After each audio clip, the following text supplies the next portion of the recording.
nzogohejo kandi afise angana napfa. Isangemwo ifi nyinshi ziribwa n'abatazi uko zirobwa uzi impamvu. Isangemwo mugenzawe niyishimira gukomeza kukunguruza mu modokari yiwe umenye ko atakwipfuriza kugura rwawe.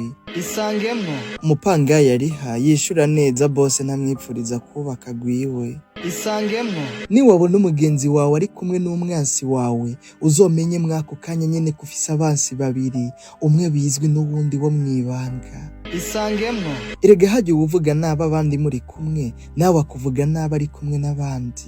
Isangemwo inshuti ab'intege nke barihora ariko abanyenkomezi bobo barababarira, incabwenge nazo zirirengagiza. Isangemwo bagabo umugore umwe arakwiye ku mugabo afise imigambi, namwe bagore umugabo umwe arakwiye ku mugore aha agaciro umubiri wiwe agaha n'agaciro umugabo wiwe. Benshi baresha ubwiza ariko hubaka imyitwarire myiza. Ndizwa nuko benshi beza ari abasingo mada. Isangemwo nibatagutumira ntuzu basabe kugutumira no kubana nabo, kuko niwe abana mu kibanza kimwe nabo batagutumiye bizoba bisa nko kwitumira, kandi kwitumira nako n'agasuzuguro. Isangemwo imeza nubwo yoba k'ivy'agaciro atacubahiro bayiguhaye ko ntuzu yirireko, nako n'agasuzuguro.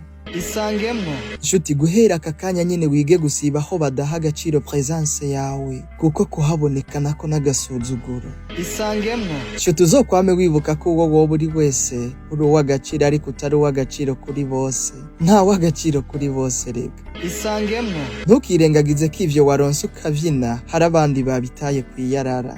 Isangemwo Elias de Santos Nkengo. Isangemwo man. Isangemwo ahabwa vyorangira ukerega ntavuniye akagoha bagabo raba neza ko woba ufise umugore wawe ngo basigaye bahindagurika. Isangemwo ibi tubikora nk'imikino ariko kandi tugatwika tukimanukira, none ko impano ari umutahe tugire gute? Nushaka kugera kure uzujane n'abandi, ariko niwashaka kunyaruka uzugende wenyene. Dufatanye urugendo tugere kure hashoboka, twoye kwijana kuko inzira y'umwe ntishika.